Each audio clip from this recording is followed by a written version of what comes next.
The resulting poverty has left many Iranians questioning the promises of the Islamic theocracy. A survey conducted by the Netherlands-based Gan Institute found that 80% of Iranians desire a democratic government, rejecting the Islamic Republic in its current form. This disillusionment with political Islam has created fertile ground for exploring alternative spiritual paths. In this context, Christianity is seen not merely as a religion, but as a means of liberation, both spiritually and socially. The promise of democracy and human rights, often associated with Christian-majority nations, appeals to those yearning for freedom and equality. This growing interest in Christianity aligns with broader calls for reform, suggesting that religion is becoming a focal point for resistance against the regime. Unsurprisingly, the Islamic leadership in Iran has responded harshly to the rise of Christianity.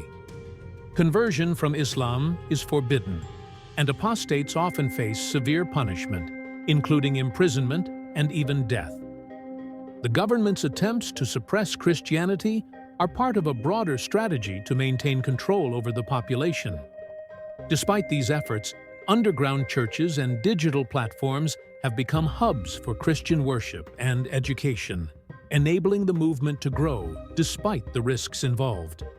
Todd Nettleton explains that this growth is not just about dissatisfaction with Islam, but also about the unique appeal of Christianity. Converts often cite the religion's emphasis on compassion and forgiveness as key factors in their decision.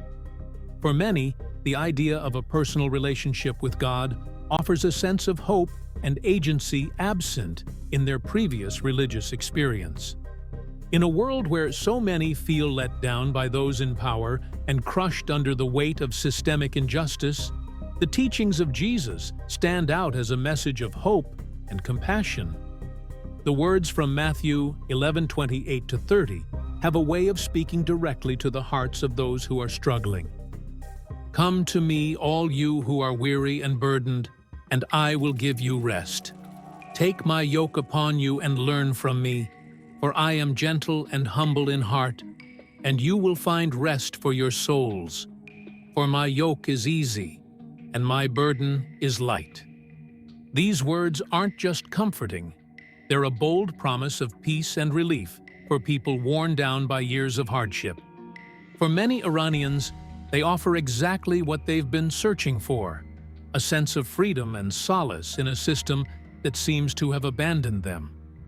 In Iran, where oppression and hardship have become part of daily life, Christianity is becoming more than just a religion for many.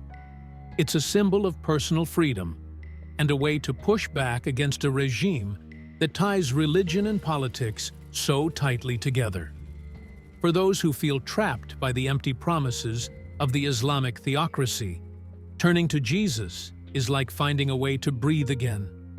This isn't just about spiritual belief, it's a deeply personal act of rebellion.